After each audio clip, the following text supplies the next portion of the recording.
Home opener. Okay, so.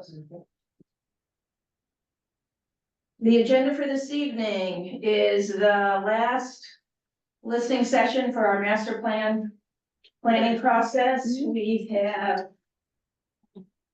had several sessions to date. My name is Peg Keller and I do the zoning board activity. Anna Manchet is passing out a handout. She's on the steering committee representing the Agricultural Commission, Peter LaPointe, who is meeting with us on Zoom. Chair of the planning board, Jack Nelson on the Conservation Commission, and Delia Madison Alquist is the one Plainfield liaison and an interested citizen. So we are your steering committee. And we have been conducting these sessions over the summer. And this is the last kind of topic related session.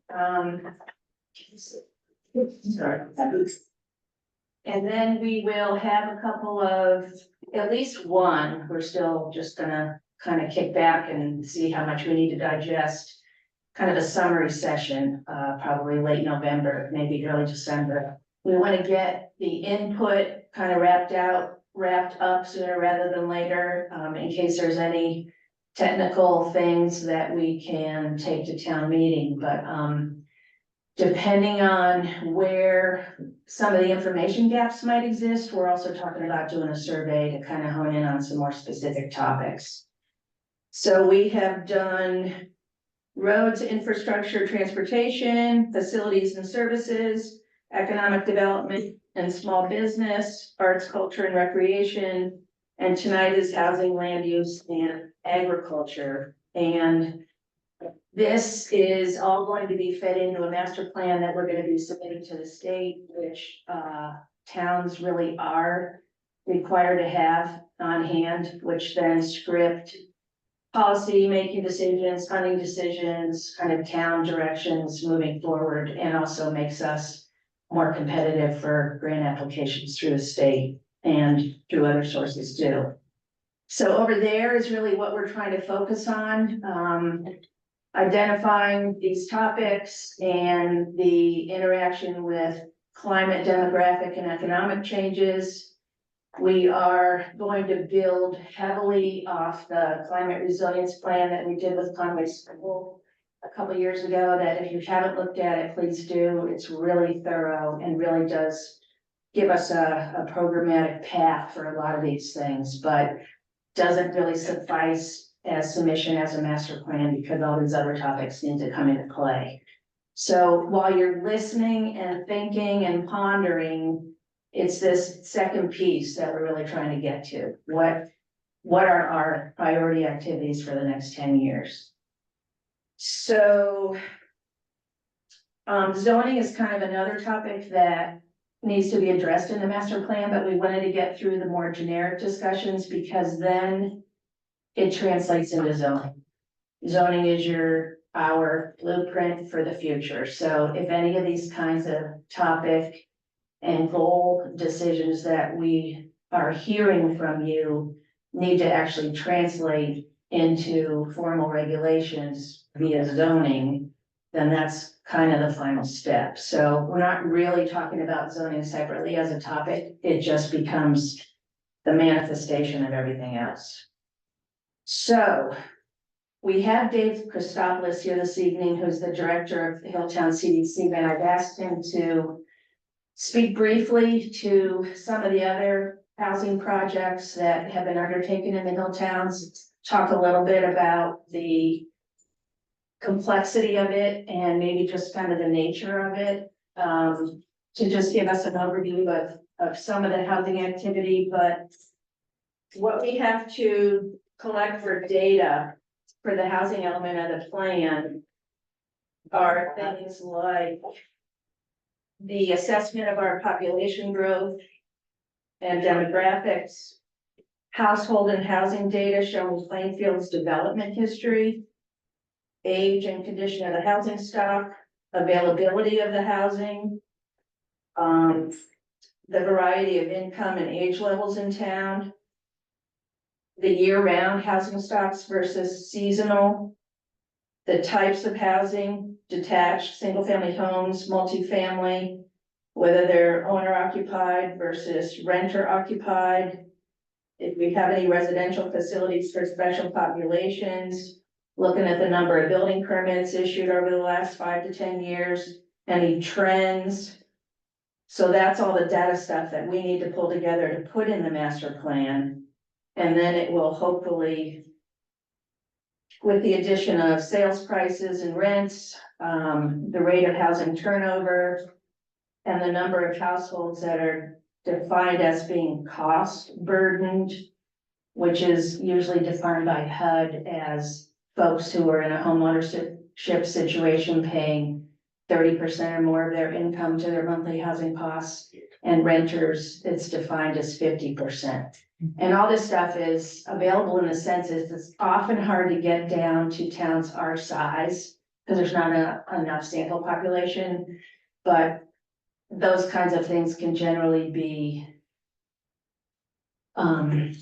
summarized. You know, they'll give you the script. It doesn't certainly ever get down to specific households, so they can tell you generally what's happening in different things besides census, like the American Community Survey. So all that is yet to be done. Some of the stuff is in prior plans. We have a lot of stuff that already exists as far as documents and planning that's already been done in town. Some is just so old that it's not really relevant anymore, but the intention for us here is not to reinvent the wheel. We just want to kind of pick up with what we don't know and then move forward. So when we get all this data, then the theory is we assess our future needs, we estimate the number of households, the home ownership or rental units that need to be built. And it's based on whatever our changing demographics are related to age, income, household types, household sizes. So the whole purpose is to compare what we have to what we need. And then ultimately, with matching the numbers of what we need, we also want to gear towards promoting the use and the rehabilitation of our existing housing stock, which I think is, just by driving around, I think, I know a lot of people have participated in the housing rehab program, and Dave's going to speak a little more to that, but I think with the prices of land and the prices of everything else that we're dealing with, doing home improvements often goes to the bottom of the list. So, and then if we create any new housing units, the goal would be to make sense that those are done in areas that can accommodate them as far as preserving land character and based on whatever the available infrastructure is relative to sewer and water. So that's the housing piece. And at this point, just let me turn it over to Dave, and then we're gonna move right after that, right into land use, because really, Dave, I need you to come up here so they can see you on Zoom.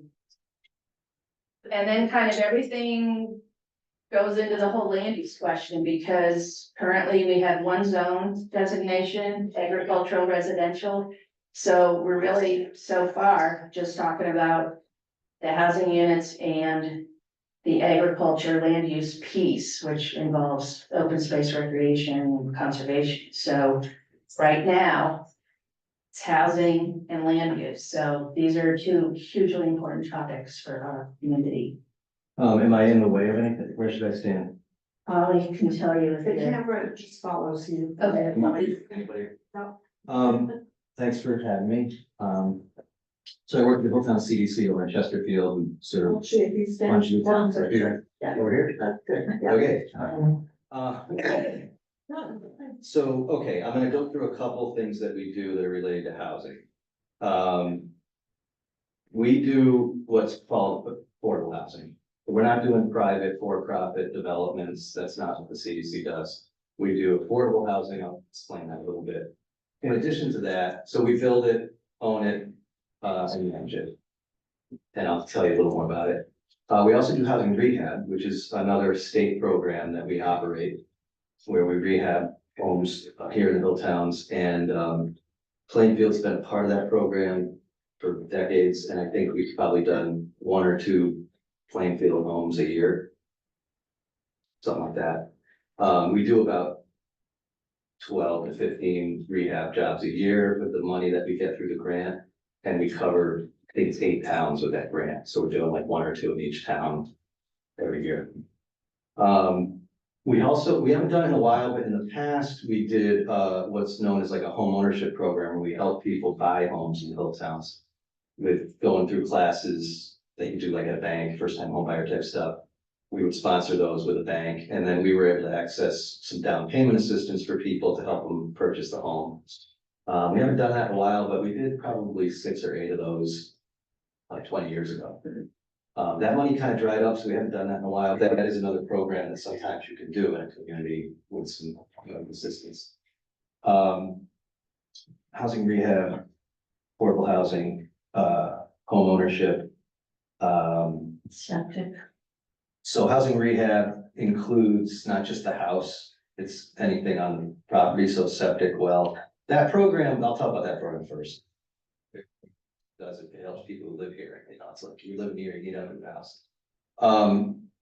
If a septic system's in failure, that'll qualify. It's really the sanitary code that they look at first. Any violations in the sanitary code, if you got lead, we're gonna remove the lead. If you want this assistance, you don't have to do it, but come to your house, we're gonna look at it, you're gonna tell us what's wrong, and we're gonna have an inspection done.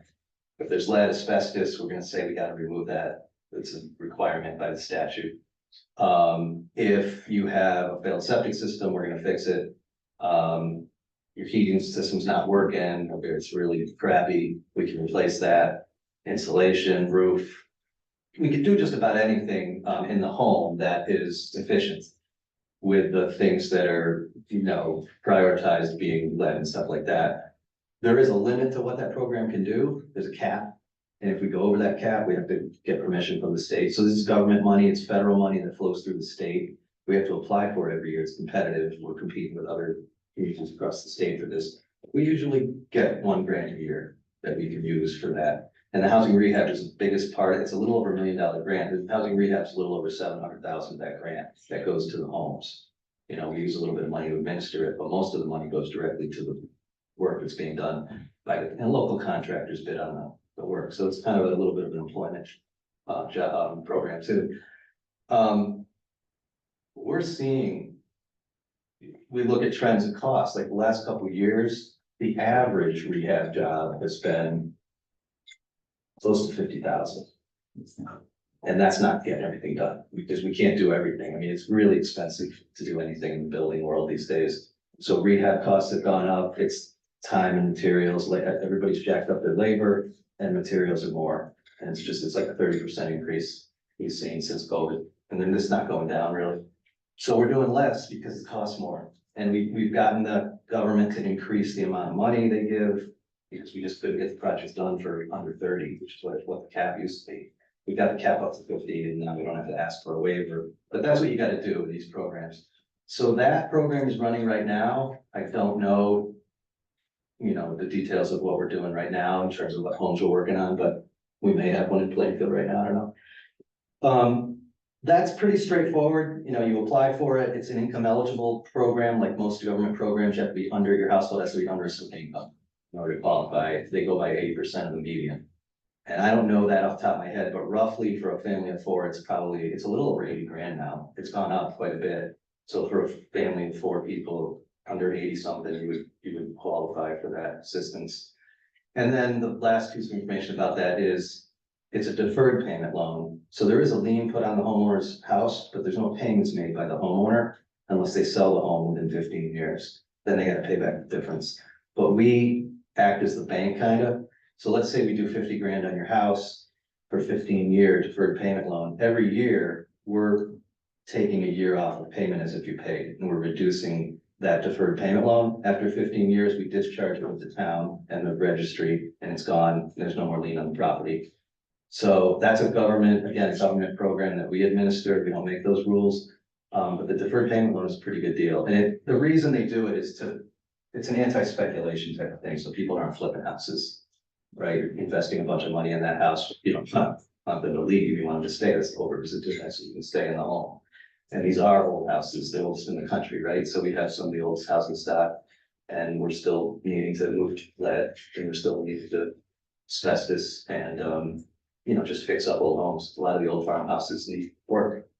Plumbing's old, sometimes it's old wiring, whatever it might be.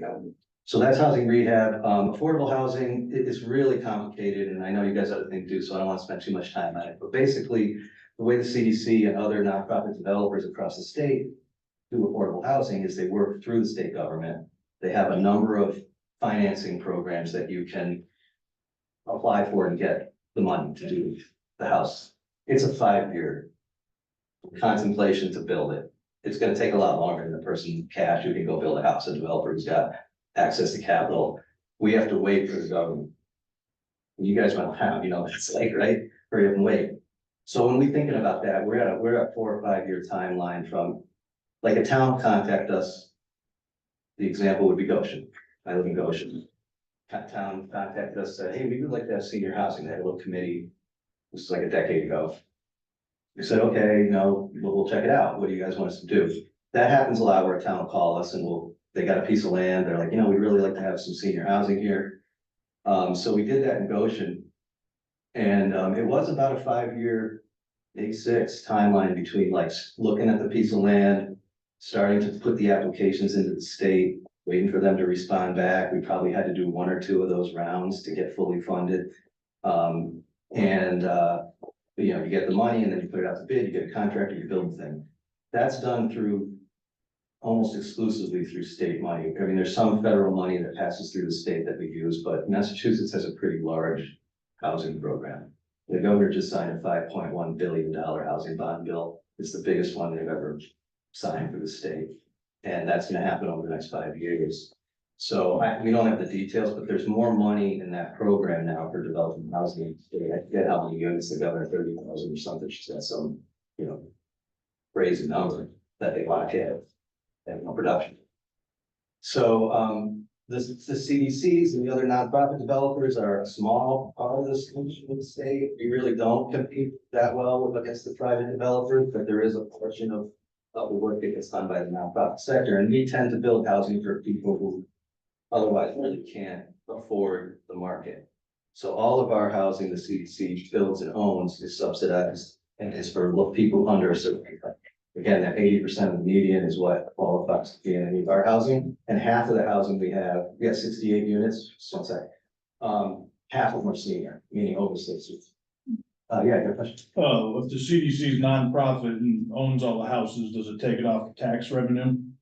So we do payments in lieu of taxes with the towns based on what we can afford. So like in Goshen, we have an arrangement with them where we meet every year, we look at, because the rents are limited, right? We can't make more money. We have what we have. So you want the housing, this is the deal it's gonna be. We do a payment in lieu of taxes and we try to pay as much as we can based on how the year went. Like if we have a bad year, like winter kills us, right? It's like the plowing costs are just killing us up here. And, we're paying, a lot of times we're including the utilities in our rent because it's less of a burden on the tenant. So, if they're cranking the heat and we can't have control over that, that's what we're dealing with. But yeah, we do payment in lieu of taxes. It's not always the same amount that you would get from a private landowner. Because But it's something. yeah, it's something. Oh, yeah. I mean, as long as I'm working there, we're gonna do it. I suppose we could try to get out of it or whatever to a nonprofit, but That to doesn't me, benefit the town at all. right, to me, you gotta do that. So we do payment in lieu of taxes, and some of them are actually the same rate. Like I think Chester, we're paying the full rate. That's an old high school that we were just about done with. That thing's going down. People living in it, they turned into apartments in the 80s, and it's been sitting there since the 80s, really, not much maintenance. So we've done new construction through the state programs, and we've also bought old buildings that need to be renovated that were already proposed, like the Chotel in Chesterfield, next to our office was a hotel, right? They call it Chotel. They bought that before I worked there, but that's 8 apartments. They were already apartments when we bought it. We just renovated it, recapitalized it, modernized it, but yeah, it's a really complicated, really far more complicated than it needs to be to build housing in the state. And I think Massachusetts is probably one of the most complicated, just over-regulated state. And so we're constantly dealing with, that's why it's taking so long to solve this problem, in my opinion, is there's too many rules. You know, my opinion is, you wanna build the housing, build the housing, they got the money, they should just build the housing, they did it years ago, they just built the housing, instead, you gotta make us compete for it. It's my little editorial. But it's like, you know, you guys have the money, you build the housing, instead of putting it on us. The community, you know, the taxpayers, I think they're telling me we gotta solve this problem.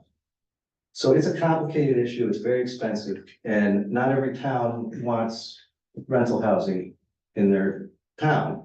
Cause I don't know what you guys want, but, if you have a piece of land that you know, through this process that you identify, you know, we'd be happy to talk to you about it and to explain to you kind of what we've done in other towns. Senior housing, there does seem to be a need for that, depending on how you're looking at it. It's been pretty successful in some of those other towns. You know, we're able to do it one story to make it kind of fit into the style that you want. You know, we're not building big dense things up here, 10 units in Goshen, 15 in West Hampton, 2 phases. The one in Chester's 15 apartments, the young citizens school. And then we have a bunch of scattered 3 and 4 unit buildings down in the Chamber that were buildings we bought and renovated that were people were already living in them. You know, there's a lot of money being invested in housing in Massachusetts in the next 5 years. I really don't know how it's gonna go down for rural communities. We're gonna do a lot of advocacy for rural communities. There's the Rural Development Fund has $100 million in it this year. And that's something your town is eligible to apply to for various projects, but the Rural Development Fund is pretty new. And, you know, you can use it for different projects in your town, develop projects. That's through a one-stop to growth application for that. What else, Peg, would be helpful? The housing. It's really expensive, you know, I mean, it's just really hard to do. And we don't have local money really to dump into it. Goshen has CPA, and we did use a little bit of CPA money. That's one of the things you can use it for. And that towns that have that have been a little more successful in getting housing developed. You know, they want a local match. The state government wants a local match, and we obviously can't do that easily. So we've been able to get around it sometimes, but it does help get the thing funded. Anything in the pipeline? Yeah, we're looking at a few different things. What can I talk about? I can't, you know, there's certain things I can't say because they're not real public, but we are looking at, we did get a call from, somebody bought the old textile mill in Russell on Route 20. It's like an old textile mill, and they were doing insoles for sneakers before it was 12 years ago. I think they closed in 2012. I had 60 people working there. Gone, shuttered. So it's sitting there on the river. I looked at it a couple of times just because we were worried that maybe it's you know, it's a brown field. There's whatever going on there. And so we were thinking, you could clean that up, get away from the river, and then someone bought it. And so he's interested in maybe doing housing. We looked at the Strathmore Mill down 20 from there in Russell. That's a gigantic vacant mill that needs to be dealt with someday. So again, I think about the environmental stuff. It's like on the river, you know.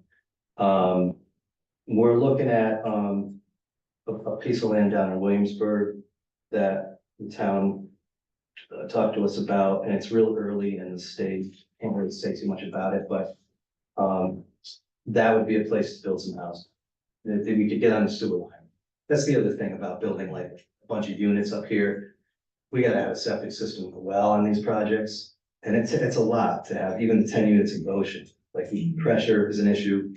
And you got an outside septic system.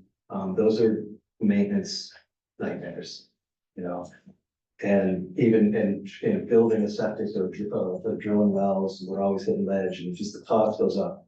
You know, it's hard to develop up here, that kind of stuff. So if you have a flat piece of land, or, you know, when there's a piece of land available that doesn't require a lot of earthwork, it saves a lot of money on the project. The piece of land that we built in Goshen was flat, right next to the church owned it. The church needed a roof. We said, hey, we'll buy the land from you, you can fix your roof, everybody was happy. But we didn't have to do a lot we took down a little parsonage there, but we didn't have to do a lot, you know, a little bit of flattening, but it was pretty, we did have to blast a little though for the septic. So, you know, there's a lot of factors up here that make it complicated. But, you know, that's the affordable housing world, that it's government program. You know, it's very hard to do it. You can't make it work, like private, and you'd lose money. You know, if you're gonna try to do that type of housing on private market, you just can't. You need subsidies. You know, and people can't afford a lot of the housing that's out there, so you gotta do it. So, yeah, I mean, I'm happy to come back if you can flesh things out, if I have questions about project or something like that. You know. So Hilltown CDC is really our go-to agency for these kinds of things, resources, they do the head program and. That's expanding. Yeah, we're gonna be expanding that next year. We got a new contract with Highland Valley Elder Services. And then they can get people into other things that might be available, like the home modification loan program, if somebody needs like a ramp. Somebody in their house that becomes disabled, so. We are doing, Peg, we don't do that program, that's Valley, but we do, we are gonna be doing small repairs for seniors through Highland Valley contract. I don't have the details yet, cause I just got this, like next week I'm meeting with Highland Valley. And we're gonna be able to go in and do, I don't know what they're gonna put a limit on what we can do. But it's gonna be for seniors and it's gonna be home repair. Probably under 5,000 is what I'm guessing. It's gonna be small home repair. So you need a ramp, you need a railing, you got a broken window, or, you know, those kind of things. Great. Yeah, I'm really excited about it, and I just don't know the details yet, but that'll start within the next couple of months. We're gonna start taking referrals for that. And they cover this whole area, all these towns, is Highland Valley. Is there any sort of interim thing to step up from ramps and things, like putting in a small kitchenette or That's something? rehab. That's the rehab program. Yeah, Yeah, and yeah. so a small job like that. Yeah, I mean, the rehab program can't go under 5,000. It doesn't, Oh. so we're gonna, this program will kind of do the small, and then it's just not worth it with all the other stuff you can do in the rehab program. So we have a limit, like if it's under $5,000, we just like, no. Well, it would be, Yeah. You gotta, each case is different, right? Yeah. You just gotta follow the top, yeah. But a lot of times, we're not doing everything right, so we'll find the right resource for Right, it. 'Cause that's what I we mean. got limits. Give us everything.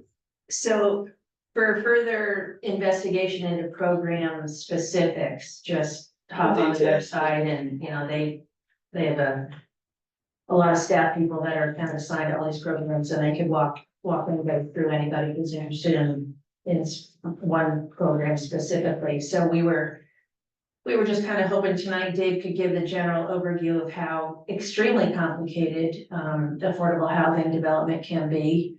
Oftentimes, if a land parcel is donated, that's kind of a lot of the requirement that would jumpstart something. And again, we talked about this before, if you have existing buildings, which we do not, so.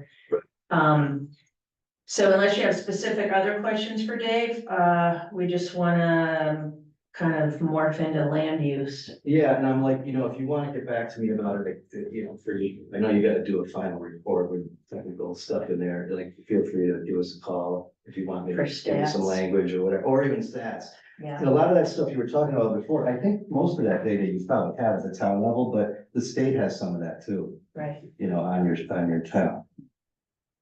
But he could look a little bit too, he looks at that stuff all the time. Feel Well- free to call. Our steering committee is still debating on who's actually writing this thing, so I got your number. Yeah, I'll help you a little bit. So, Yeah. you good? We good? I don't know how long Dave wants to hang I around. would like, I take questions, but I do kind of have to run because my wife wiped out today and hit her head, she fell walking, so bad, she's hit her. Oh, I So gotta go. quick. I gotta go. Quick, the rehab program you mentioned. Yeah. It fixes septic systems. It can, fields. yeah. But our town actually has a fund for repairing those things too. You got the revolving loan, Yeah, that might, but it's probably not as good a deal as, and I'm not sure it's deferred payment, I mean, isn't that, you gotta pay it back? I'm not sure, does it, I think the revolving You know- loan program, you gotta pay back, but Hillary, about I that? don't know. a lot of the towns got revolving loan money 20-something years ago, right? It was a long time ago, that you got your first, and then some towns still have it in there. I thought they had to pay them back, but I don't know.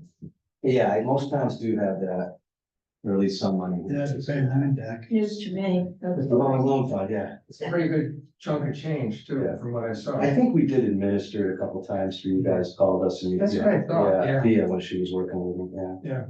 Anyway, follow up. Let me Okay, know. sounds good. Thank you. Thank you. Thanks, everyone, yeah. Anyway. See ya. Thank you. Too bad. So. You know, we've talked a little bit about. Housing relative to our demographics, and I just want to throw this out, and I don't know if Polly knows anything different these days with her. Council on Aging hat on, but back when we've tried to do these planning things in the past.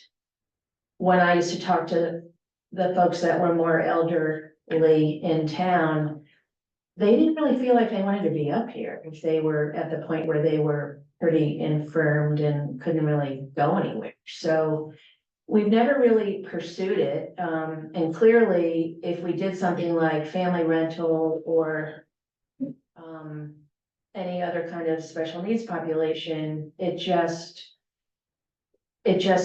is something that really does need a long timeline. So as we think about things moving forward, and I think this would be probably one of our survey topics is, you know, if you get to the point where you can no longer manage your own home, you know, what would you want to do? So, you know, my experience was 25 years working in Northampton, and there were a lot of folks that were living alone in a big house. So there are other things that are available, like home sharing, and there are entities that screen people that you could either home share with or actually rent something out. And there's other very much more complicated programs where the person who owns the home could actually sell it to another entity, continue to live there. That kind of becomes a long-term affordable unit in the end. But then it kind of becomes part of an inventory that then would get sold out to an income eligible household that might not have a whole lot of money to buy something new. So there's all kinds of things out there, but they're very complicated. And it seems like Hilltown really has just kind of kept with the standard program. So as we pursue this and kind of figure out what we really might need, then it might be possible to get creative. But affordable housing is super complicated. And the thing about it is, I think most people would be surprised at what the income eligibility guidelines are. Well, there's so many people that are actually eligible, so it's pretty up there. And in communities where they're talking about their kids, you know, no longer being able to be able to afford to live in their community, a lot of times those income thresholds really do allow people to stick around. So yeah, so that's the housing piece, very complicated. We do want to just kind of talk a little bit about land use because it's so related. And then we're going to open it up and we're going to just listen to what you guys have to say about your reactions to all this. So Anna has posed a couple of questions, and the handout that she gave you is kind of an elaboration of our thinking on this, but these are the things that we really kind of want to hear from you about, because when you do a land use map or a land use plan, you are really kind of formally designating what areas are suitable for development, which would then allow housing development, and then what areas really need to be protected. And as a theoretical base, that's all well and good. Our situation is People, 42% of our land is 58% is preserved. 42% of the rest of it is paying the entire tax burden for our entire budget, and 49% of that budget goes to school costs. So it's like, Bob gave me the numbers, and I mean, we are just really kind of in a different situation here. Doing, I think, correct, It's one, 49.6% of our property taxes go to education costs, which is Mohawk, Smithville, or Frank, or whatever vocational school. Not positive whether that includes transportation or not. But out of our $2,766,909 budget, $1,372,219 goes for education. So $1,394,690 goes for everything else. So, and with 58% of our lands being somehow tax exempt, we haven't drilled down to people that have land in 61 or 61A, because they do pay taxes. We do pay taxes, but it's also. it's a reduced amount. Most of it's state land and Audubon and. But so these might not be super exact, but it's exact enough for us to really understand the situation that we are in. So if we decided to do 10 units of senior housing and somebody sold their house, they could still live in town.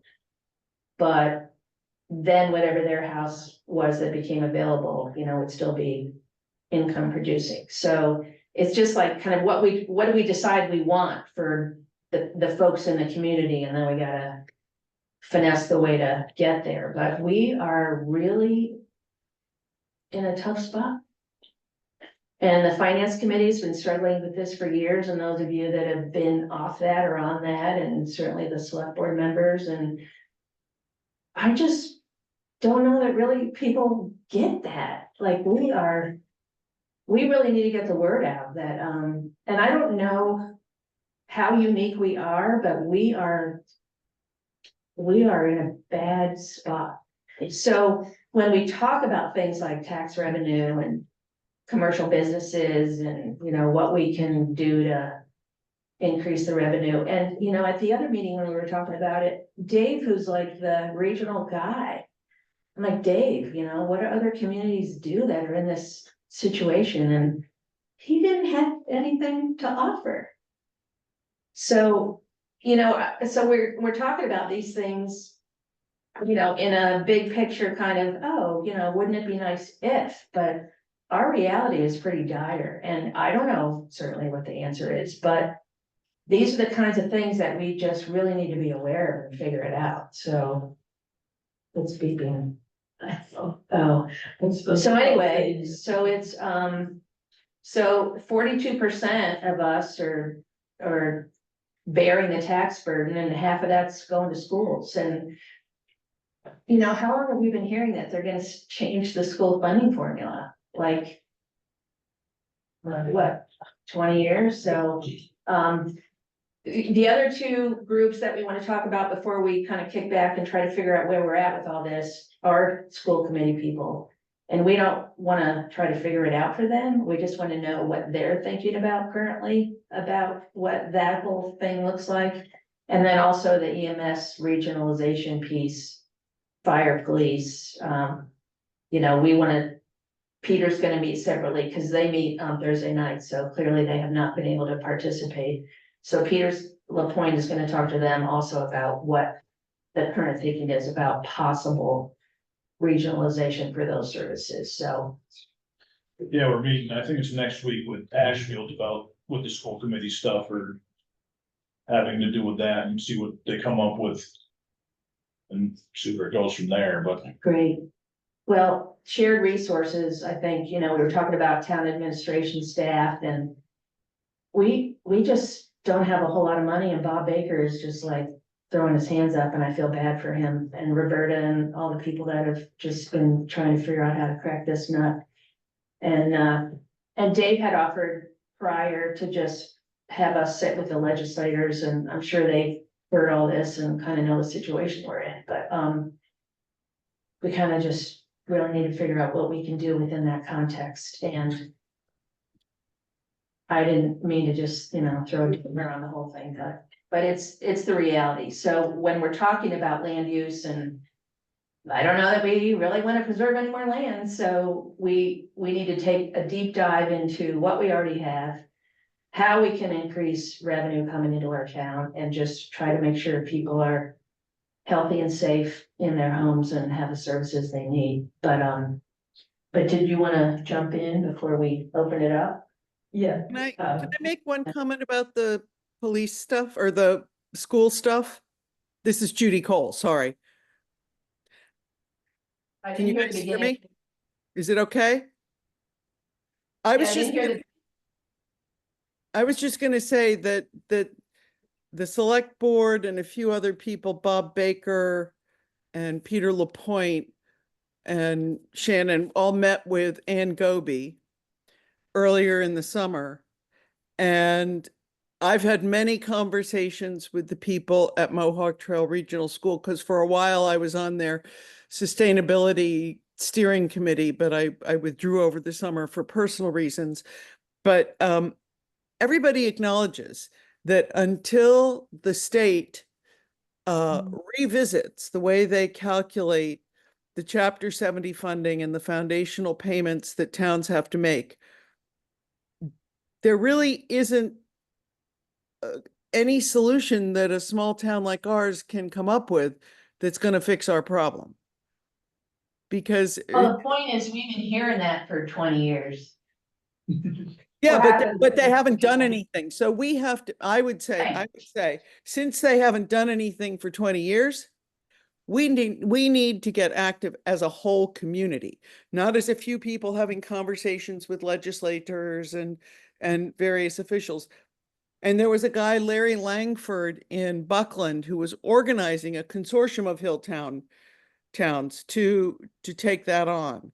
And I think that if we could put some juice behind that, that might have a little bit louder voice. I don't know if it's going to solve it, but it's kind of like beating your head against a brick wall, unless there is some compromise with the state. Okay, That was, get it. Thank you. and I wanted you to know we had talked to them. When I came here in 86 and my kids were growing up here, we would come to town meeting and the school budget, there were never any questions. People that didn't have kids or didn't have kids anymore in the system, no problem voting in favor. It was the most amazing thing for me to witness, like, no question. Everybody was supporting the kids in town. And now it's just gotten to the point where it's really getting divisive. People are saying, like, how can we sustain this? And that's so wrong for that construct to then divide us among each other. So we'll have to figure out how to get the local lobbying going, because this is really, really just unsustainable. Okay. Quick comment and a question. This is James Page. I own a fair amount of forest land and under Chapter 61, and I certainly can't speak for others who have land in Chapter 61, but I'd be willing to pay higher taxes on that. I'm kind of astounded how low the taxes are, particularly if forestry can be recognized more officially as agriculture. And there, if there could be some official support for agritourism for our Chapter 61 forest lands. But anyway, I don't know if there's any option to increase the taxes on Chapter 61 lands, or if that's just sort of a state mandated fraction of the regular rate. I'm gonna get your number. No, thank you so much. That's amazing. I think it's pretty much a state construct. I don't know if, you have the ability to slip something extra on the side, but, Yeah, You know, well, I that- will, but That is seriously something to consider, but with our tax rate, for the people that are not having any kind of abatement for any reason, we're either number one or number two. Or number two. In the whole state, Wenzel is Yes. number one. we are, so did you hear that, James? Where's them? Well, so, yeah, so, you know, they talk about the Community Preservation Act, which does channel funds into open space and recreation and affordable housing and historic preservation. People pay more taxes for that, so you can either opt to do the 1% or the 3%, and then it skims the funds off for those other topics, and they have to be relegated to those topics only. And, you know, I don't know that we want to buy more open space, or we haven't determined yet if we're creating affordable housing, or, you know, historic resources are usually publicly accessible historic buildings. So a lot of the things that the Community Preservation Act funds, I don't know that even that necessarily makes sense for us, but we're already at like the highest taxing level, so. And I, you know, in the climate resiliency plan, it has the amount of our land that's, you know, in chapter 61 and 61A, and so we will delve into that, but if you are restricted, do you know? No. I know. If it's a chapter 61 thing, you probably don't know about the Okay. tax side. Hello? Bob? Peter. Go ahead, Peter. Hi, can you hear me? Yeah. Can anybody hear me? Yes, yes, Can you hear me now? yes. All right, sorry. So chapter 61 land is taxed at 10% of the land value. That's a formula for all chapter land. And the only way that the only structural thing that we can do to tax that at a higher rate is to go to a split tax rate, because the commercial land includes chapter 61 as well as industrial and commercial land. And I think that's something that the Finance Committee is trying to look into. We mentioned it at an earlier time. It doesn't allow us to generate more revenue, but it does allow us to shift the tax burden so that we get some relief on the residential properties. And if we have more capacity, if we lower our tax rate, we might have the ability to actually appropriate funds to do some of these projects and not have it be an increase in the taxes that people are paying currently. But that's really the only device we have.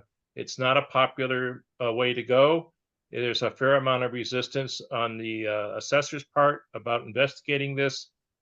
But I think we have to do our due diligence to look at it so we understand it, and can then make a rational decision about whether it makes sense for us or not. We just had a big discussion about this at the last select board meeting too. But a split tax rate between residential and commercial, chapter 61 is included in the commercial? That's what he Correct. said. Yeah. Wow, I would never categorize that as commercial, huh? Because you can use. Okay, well, something to look at. If you can use it, you can make an income off of those lands. Oh, no, you can't. You can from forestry. Well, also APR is under the same tax thing, and you have to keep that in commercial production. I think you're pretty limited in what income I'm generating sure. activities you can do on 61. I really don't know, but that might be why it's in business. That could be. yeah, you know, it's forestry, which is agriculture. So, Peter, your hand is still up. Do you have more to say? It's down. Anyway, since we're talking This about, place there's a, since we're talking about land tonight, I did want to recognize the former residents and caretakers of our land, which were the the Pocumtuck, the Mohican and, Wabanakis.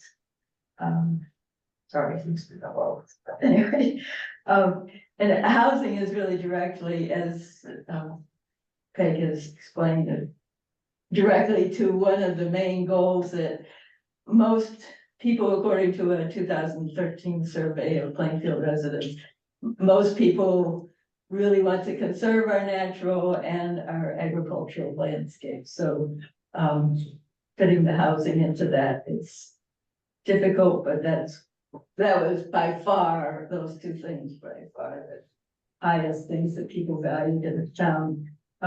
As far as housing is concerned for agriculture, there's a real lack of housing for farmers. For instance, I would like to get somebody farming my land. It's an APR, but very few people, unless you have a contiguous neighbor like I happen to, who might be. We'll be on the next break. But most people don't have that, and there is no available affordable housing in Plainfield that's near enough to your land, or in Plainfield, or you'd have to go to surrounding towns to make it feasible for a farmer to have animals on the land or regularly, cultivate it, things like that. It's difficult because of the lack of housing. Possibly people like me could divide my house or something like that, but that's not always the case.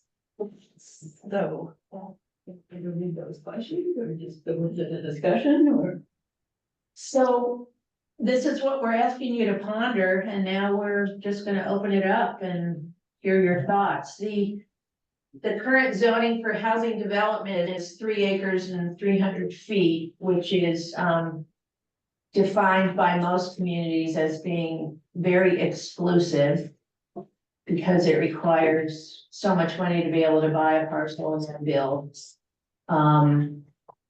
There are zoning techniques that things like cluster housing and open space conservation, which then can collect houses on a parcel, keep them close together and preserve open space around them, which is a pretty common zoning tool in most everybody's bylaws. The state has now just mandated that accessory apartments, mother-in-law units are now to be allowed by right in every community, and we already have that. So we went through a lot of discussion back in the day about having detached units versus somebody putting an accessory unit in their house. But we finally got to the point where carriage houses or barns or garages or things that were separate from the primary dwelling. So we are in good shape with our bylaw in that regard, but I think we need more tools in the toolbox. So just having a straight 3 acre, 300 foot requirement is gonna be tough, for anybody that doesn't have resources to be able to purchase and then build. And I think we're seeing our prices go up. So It's also a pattern that encourages sprawl, so. So what are your thoughts?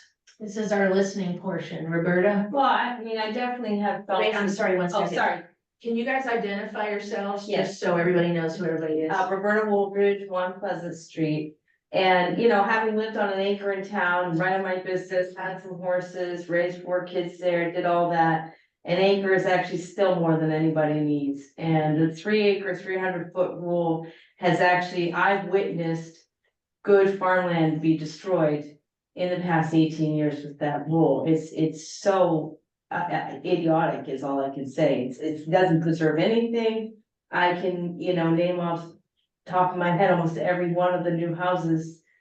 They're on 3 acres, 300 feet. They're in hay fields. I hay a lot of their excess because they can't even manage it. We hay all kinds of 2.5 acre pieces of land with a so I am really opposed to that if you want to see anything better in town. And I used to always kind of get frustrated because all I ever heard when I was on my 1 acre is, well, you know, you're non-conforming. So you know you can't do this and you can't do that and you shouldn't do this and you shouldn't do that. And I'm thinking if you want affordable housing in town, you have to allow people on the smaller houses and the smaller parcels to actually have a nice home and do those things. Don't get in their way just because they don't have 3 acres. It's absurd.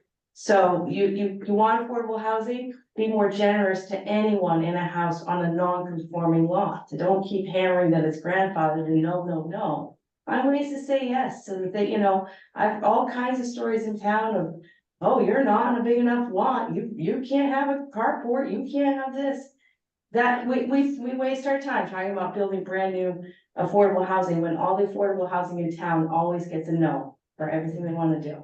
So this just, But also I've seen seeing it. to conserve our land, we can't. And that's the flip side is, you know, there's huge tracts across from my farm already has 2 3-acre parcels cut into it. My farm road's no longer accessible, so I can't get to my hayfield. I have to go up and down the road. And then across the street, I mean, nice kid, nice house. He's gonna build a nice house right in the hayfield, because that's the only place to build. But those are 3 20-acre lots, but that's the only way they could do the 300 foot. So the hayfield's gone. There will never be farmland ever again, and that's fine, but it doesn't work. It doesn't work the way it was intended. So just saying, you look around, you'll see it. In action, it's terrible. So I'm Michael, I'm on South Union Street. Yeah, 21st. yeah. So if, I don't know if this is the time to engage in hypotheticals, but if it was different, if this rule was not in place and that same individual wanted to build a house, how do you think they would have built it differently? How do you think the lack of the rule would have done Well, a in better job? that probably wouldn't even really be a lot, or I don't know, Yeah. that was a tough one, because it's just the hayfields up front and the rest is not very full. Yeah. So you could preserve the hay. I think we need to consider if a lot's gonna be carved out of agricultural land. Mhm. You know, if it's pre-existing agricultural land of some sort, you know, because that you can't move. I always say you can build in a granite quarry. I've seen that in Milford, Mass. They just took granite quarry, they built houses, great, I guess. But you can't move the farmland. Once you build on it, that's it. Now all you have is a rocky waste around it, but you can't, this ridge of farmland, we have a holly goes all the way through. That's not moving. So if every time we put a house on 3 acres of that farmland, because it's easy, we take that away from it and never to have it back. So we have to consider that. And it is relatively good farmland, some of it is. It's for growing sheep and cows and hay, it's exceptional. Yeah. It's exceptional.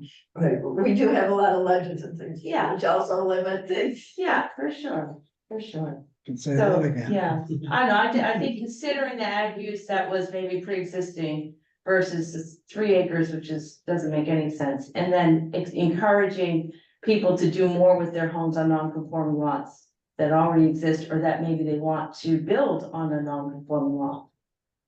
Yeah. Also, we could remember that, I think it was 1836 or 34 or something, the population of Plainfield was 1/3 again as large. But they had a lot more land used as they had to feed themselves, which is also a consideration. We have to look to the future as being very uncertain. We have no idea what's really going to happen with climate change, with the loss of biodiversity, and that's why those odd things at the top of the page are in there, because if we lose our insects, and we really lose our whole food system, and we very rarely think of things like that. Or what will we do if our transportation is cut off, either between countries for food sources or from the valley for food sources, or if the valley gets flooded all the time and people move away. And that influx too might influence us, because people might have to move because of climate conditions. Well, we probably have right now about 40 head of animals, and not all cattle, but if we actually had 40 head of cattle, you're talking like 250 acres of hay, like an area that we have, which we hay now. So we don't buy hay, but we're haying a lot of acreage just to cover what I consider a pretty small amount of animals. So when people think, oh yeah, look at that big hay field, well, that feeds about 8 house, you know. But we can So- allow They perhaps eat have them. it. Yeah, they eat a lot, but if you wanna think about, like, every time we take another 3 acres off the books. Near a farm, if you want food in this area and you wanna feed those animals year round, every time you take another 3 acres of hayland or agricultural land off the books. Well, that means less we can have here, and we have to rely on other communities to feed these animals. We also might alter our food habits. Okay. Diets. Yeah. Because, yeah, animals, depending on how you raise them, but animals use a tremendous amount of water, land. But fortunately, we raise them differently up here mostly than we raise commercial lots and stuff. Go ahead. You. Sydney 37 South Union. I was just wondering, I'm kind of new to this idea. It seems like 3 acres and 300 feet is a lot, but it also seems like if you reduced it to 1 acre, that would be great for affordable housing, but it seems like it might make the farmland even more exciting as building property. And is there a mechanism in place that prevents building on that property? Yeah, Most of that's it's- fine. I mean, that's why I said, I think you need to consider if a parcel Yeah. has been used for agricultural use prior. So you need. I like, I think if you were gonna reduce to 1 acre, you prior have the to. entire town's agricultural Right, use? right, yeah, maybe you put a 100-year cap or a 50-year cap on it or something. So, yeah, I think that you have to be careful of that, exactly, you know, but other communities do it, they have their ways, so. You know, I don't know. We gotta figure out what those ways are, cause you know, Yeah. it all comes down to public good versus private interest, Right. and I remember when I was the town planner in Adams like 30 years ago, and we were thinking the Greylock plan was gonna change everything, and you know, we tried to do cluster zoning and all those creative kinds of things, and the farmers were like, nope. I wanna be able to sell off an acre a year to pay my taxes. And, you know, that's what got dotted along all the roadways, so, and I, your point about non-conforming lots and smaller parcels is a great one, and I'm really glad you brought that up. I'm struggling with the other part of it, somebody owns land that is really good farmland. How are we ever gonna say to them, well, listen, you know, we need you Yeah. to just be more all about the public good and agree, you know, to not have housing development on your property. Like, I don't know how that happens. Well, that's where NDOR comes in with these great grant programs to help you. Sell that farmland to them, and then they can preserve it and then pass it on to other farmers, so there are ways of saying, okay, your farmland, you know, residentially, we'd rather you not carve it up. But MDR, you know, APR will come in and buy it for much better, you know, buy it from you. Well, But that's, now preserve it for still ag use, so that's what that program does. I know, and I've watched people go into APR and then their kids totally struggle about how to live and how to diversify because they can't develop it. And APRs are forever. So Yeah. I'm wondering if part of what our work is to look at some of these existing programs and really do an analysis of how they are working. And Well, I'll add, one thing I wanna add quick, the bylaws changing the apartments being able to have an accessory unit on your property. You know, part of the reason why there's 2 3-acre parcels cut out of mine is because the family members still work the farm, but they wanna build their own house. The only way you could do it in the past was, oh, here's your 3 acres. yeah, Well, then, of course, that's permanent, once we Right. deed it separate. But, you know, for kids who wanna be on APR land or whatever, but you still want them to have their own housing. You don't wanna have to divide out 3 acres right next to the other main house, you're like, yeah, no, I'm not talking about Yeah. housing on APR, I'm talking about, but farms, Just you know, still that was using it. APR Farm. connected, Still you farm. know, and it's the APRs nearby, and you wanna live nearby, and kids wanna live nearby. Being able to put a couple units on one parcel, but always separate, you know, it's just another way of like helping families or kids. They, you know, that's what we're doing, you know, 4 Right. kids and they're all gonna figure out their housing, but, you know, and. you know, you are, buy a right, neighbor's you house. are, cause APR people that wanted to be able to have their kids would carve out housing lots. Yes. And in yes. order for us to do that now, it's gotta be a 3 acre, 300 foot. Yeah, But yeah. you can't carve it out of APR. No, I mean, If- so, unless- I mean, but There there is is all there's before they no go in. housing after a certain amount of time, like there are some Before they go very, in. you know, Before house they go in. rules, yeah, there are. You can carve it exactly. out before you go in. Yeah, and even after, I think that there's a farm in Asheville where, you know, at some point, if there was no other option to buy because the farm was completely detached from the house, but then you can appeal for like, oh, we really need housing on this land, but it's, And I still think that the use and keeping that APR land productive is really a problem because as the farmers get older, they can't or don't want to continue farming, but there isn't the availability of somebody to take it over because there's no housing. We have two people on Zoom that would like to say something. I don't know who was first. Peter or James, but they both would like to say something. Thanks, Peter. Go ahead. Yeah, this is James. Related to Anna's comment about the need for housing, additional housing, you know, co-located at the farms. Could we allow tiny houses or you know, movable tiny houses potentially? And I know that doesn't solve the whole problem, and I know there's potentially some issues with it, but it might solve part of the problem. And do you have any comments on that? So if someone like Anna, for example, could have a, you know, a movable tiny house and someone could live there to help work on her farm.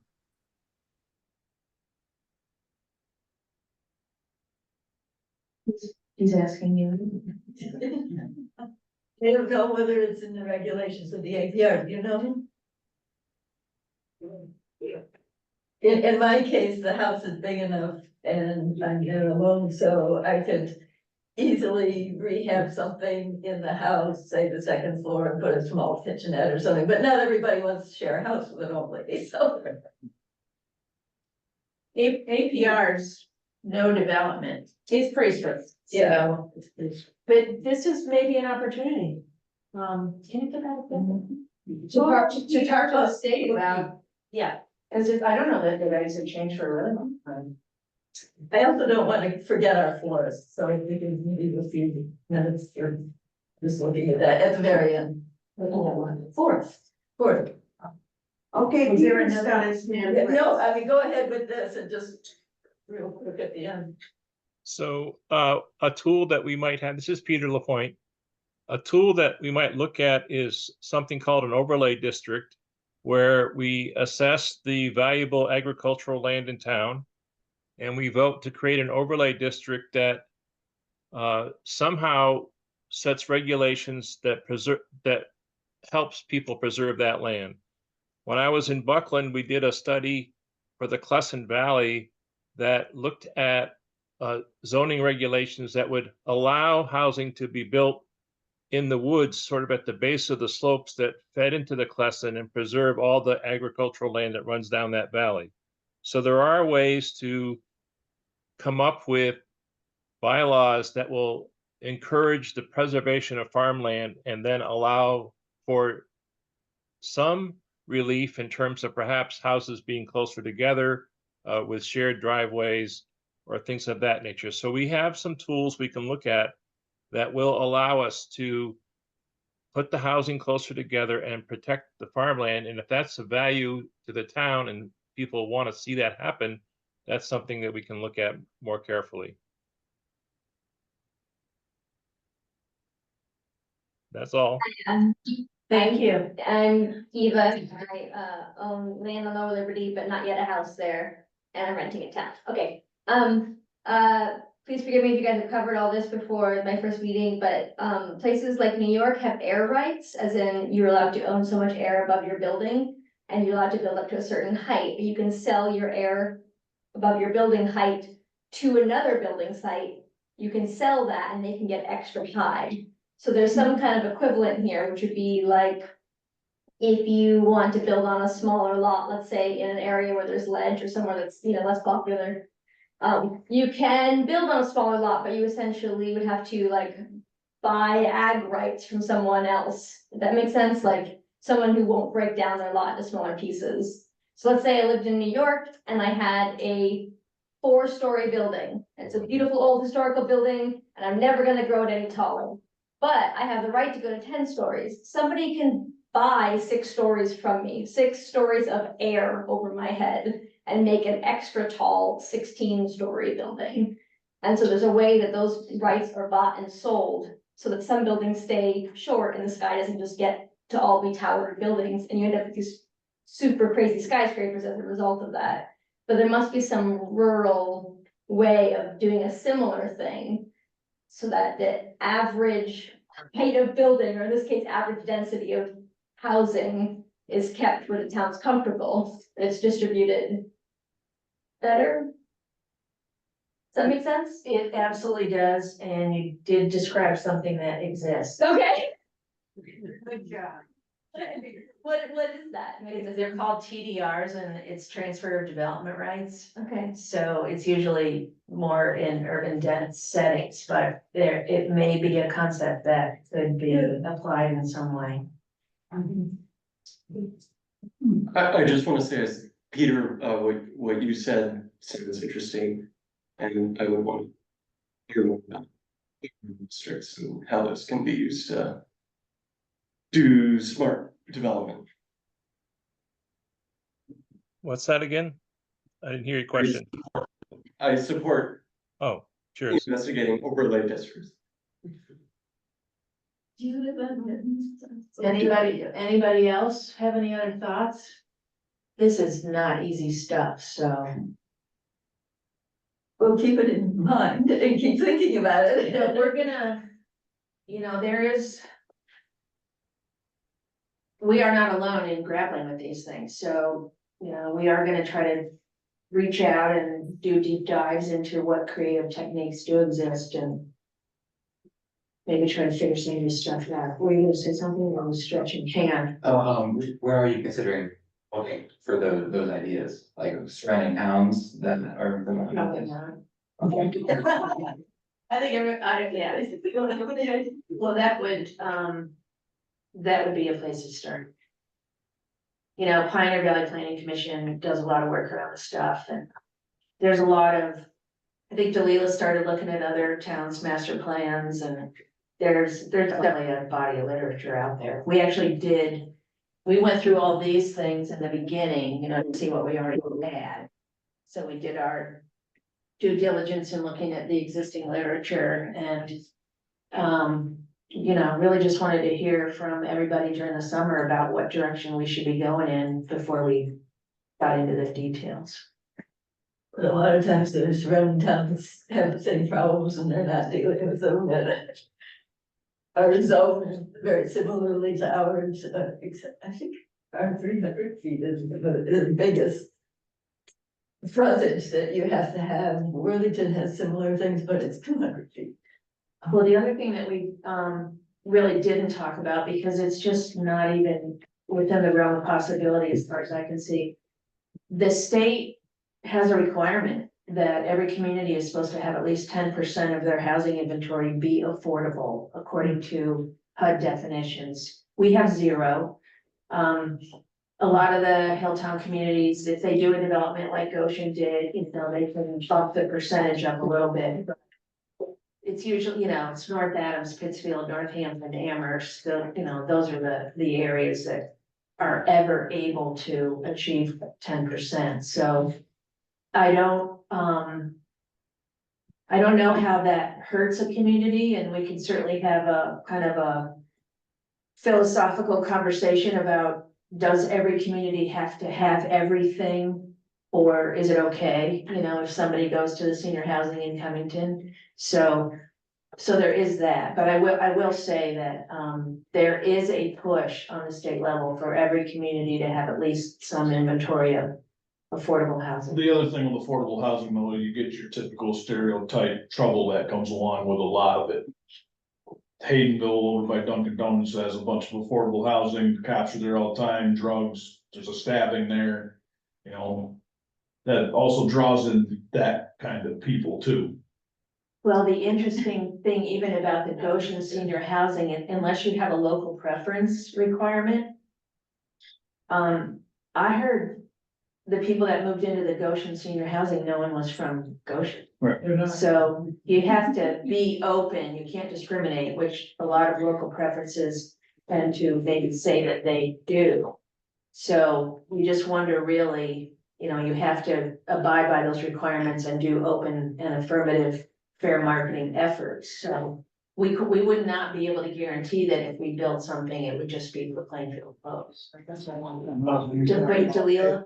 Yeah, Dalila Madison Almquist on Summit, and Ben, I have to respectfully disagree. I'm very clear, I have dealt with, been connected to a lot of affordable housing, that's actually simply not true, like the data, I looked it up after you made the comment last time, I was like, is that something special for like Western Massachusetts, and it's simply just not true. No. There might be anecdotal things that are happening, and I don't deny that, I don't wanna deny the experience or things that you've heard, but if you look at pure data about what's happening in affordable housing here in Western Mass, which there's not actually that I much. mean, it's gotten That's- better over the years. It's just not actual the truth. Yeah. You know, so I agree that the anecdotes are out there, and I don't wanna misrepresent anything, but I do wanna make sure people understand that there's not hard data that actually supports what you're saying. Yeah, thank you though. But I would like to add something about all this affordable housing,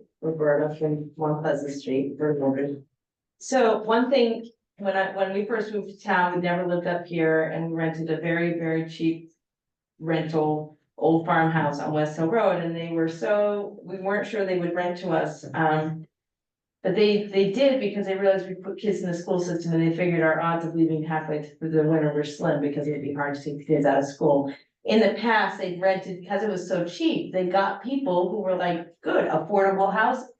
And they came up there and they got their first propane bill, and their car broke down, and they couldn't get the driveway plowed because it's on a steep hill, and they realized, holy smokes, even if the rent is cheap, they could not afford to live there, period. And so then I took the rental, kind of monitor, whatever manage the rental after that. And I said, listen, if you're gonna rent to someone, make sure you go look at them, or even their income. Look at what they're driving. If they can't afford to drive here, it's 25 miles maybe to a job, 50 miles round trip. If they can't afford a car that's reliable, they're not gonna last through the winter. And so we have to remember that we're not even Goshen, which is a 15-minute downhill to at least some transportation. We're not near any services, even the creamery's 5 miles down the hill for those of us who are kind of in the center of town. You gotta be careful, because people will come up here and they will be destitute very quickly. They'll lose everything. It'll be worse for them than if they hadn't come at all. So.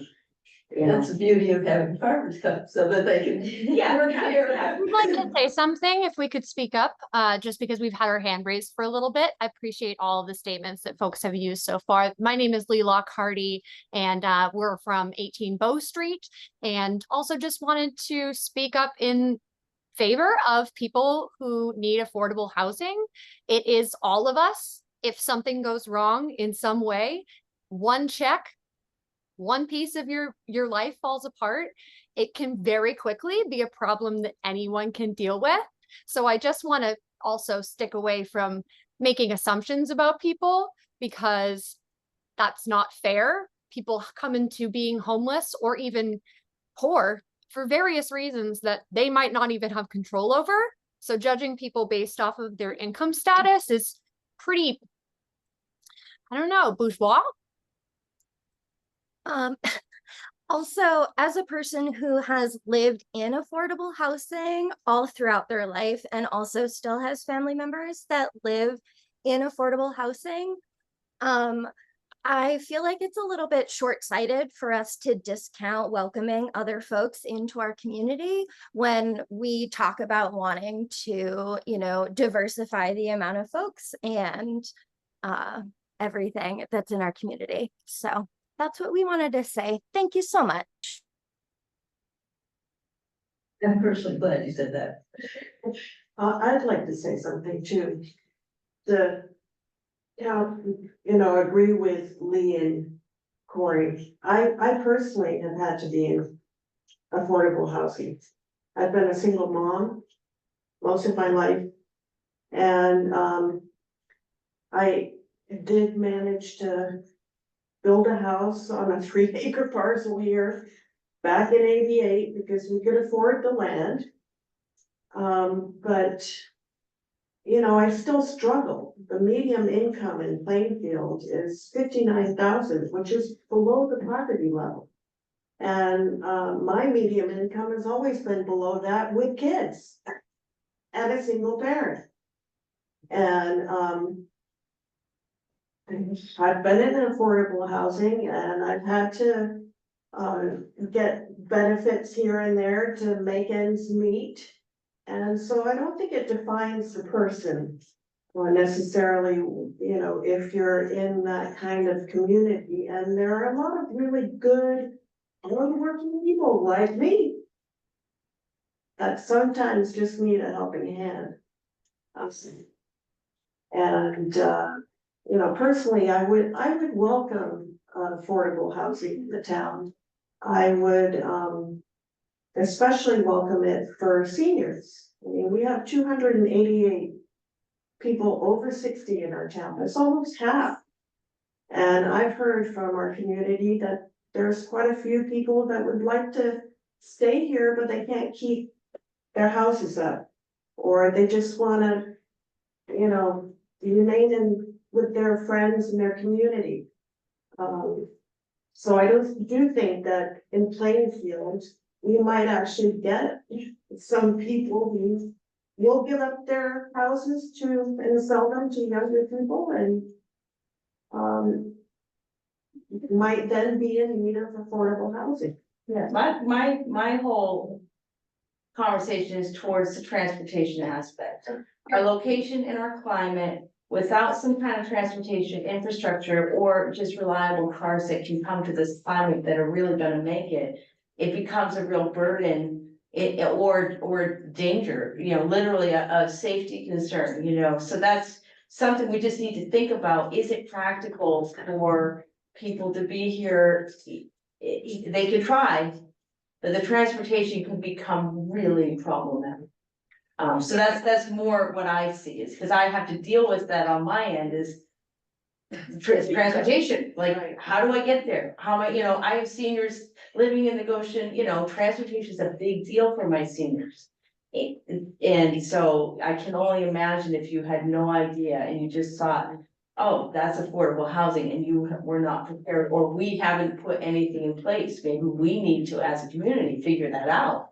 Can we run a shuttle twice a day out of our community so that if their transportation fails, they can still get to a job or at least get down to where the main line is in Williamsburg? So we need to think about that. But what if? But what if? Transportation. Yeah. What So if? it's just a saying. Sorry, some hands are up, but I'm not seeing the people like Judy. So I don't see your I hand didn't up. Go put my ahead, hand up Judy. because I just wanted to respond to that one thing.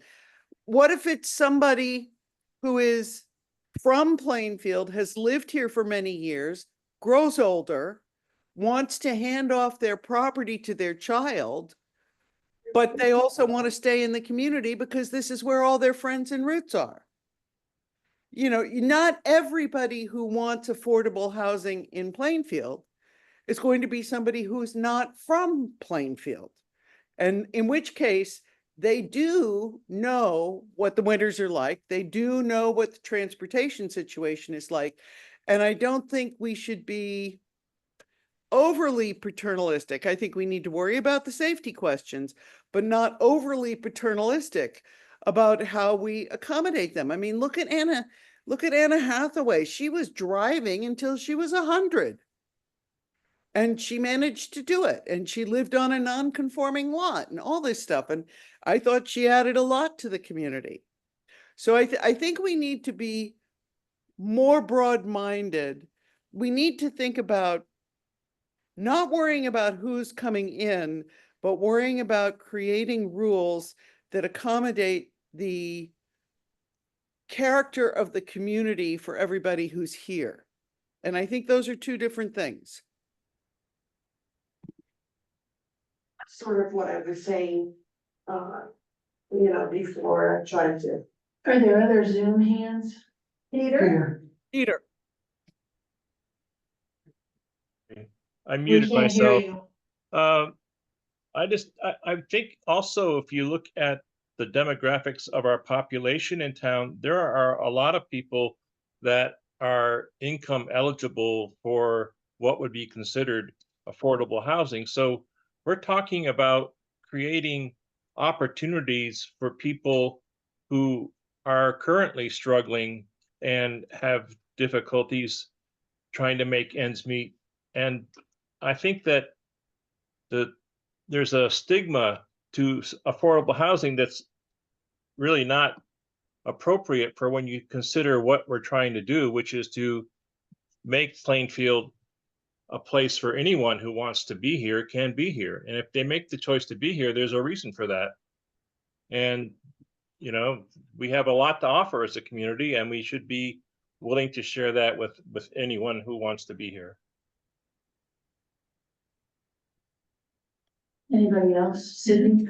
I was just wondering if anyone, help me understand the numbers. Is there like a salary basis for affordable housing and what that ballpark is? Might help me imagine who we're talking about.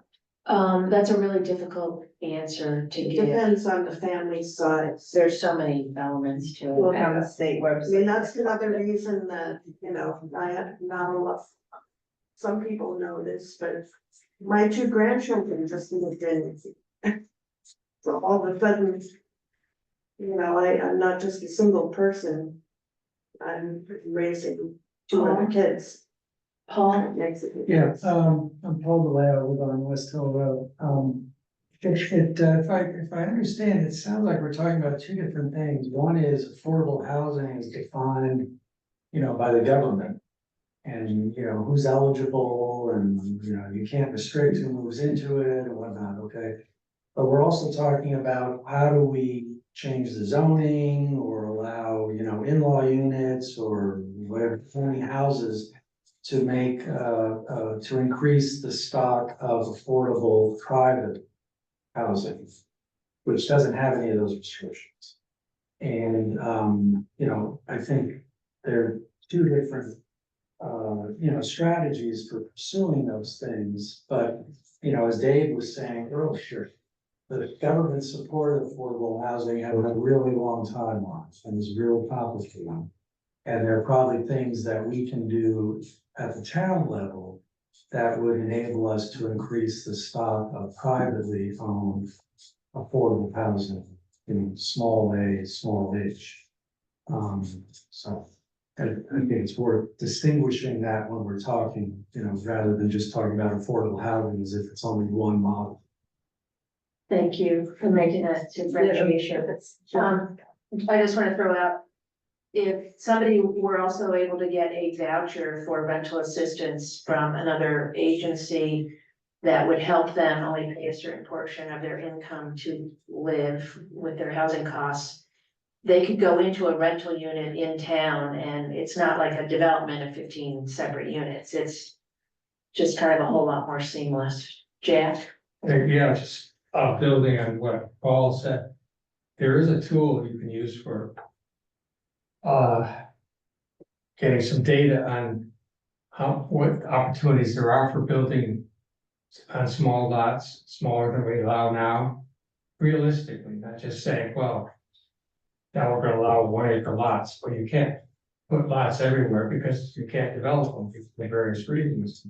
But there is a tool, it's called build out analysis, in which you look at all the regulations that you have, maybe you project, let's say we change our zoning regulation.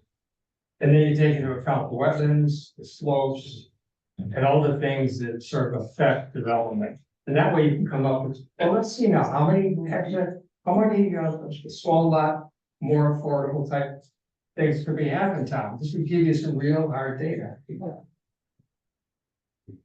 How is that? That's a good idea. Who does that? How is that done? Planning commissions usually do that. I want to respect people's time. It's 8:30, and that's, Hillary, did you want to say something? You had your hand up. Just on the topic of affordable housing, stigma and everything aside. And building on what Roberta's saying and going off of what you said about does every community have to have everything?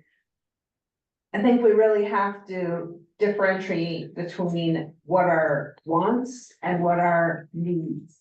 And we don't necessarily have to have everything that every community has, and it might not even be a responsible decision, even if it could benefit some. I mean, as far as affordable housing goes, it's kind of a moot point. We don't have any land and we don't have any buildings. As far as like CDC stuff goes at this point, unless we're getting something. But, for a community that is struggling financially, it seems like we maybe should backpedal the bike a little bit instead of stop trying to add everything that everybody else has, kind of slow down and really assess, does Plainfield need this? Or do we just want it because everybody else has it? Do you mean affordable housing in general or a concentrated affordable housing section? Not just affordable housing, all this stuff. Absolutely true, Everything yeah. that costs money. We don't have. Every Absolutely. plan that we make that's going to cost us money is just, you know. And really, that's something that we have to look to in the future, because there is an infinite amount of resources in the world, period. And so we might have to reassess. But how I we mean, not live just and what transportation, we don't really have anything as far as resources to offer anybody, elderly or not. We don't have a store, we don't have transportation, we have nothing, so.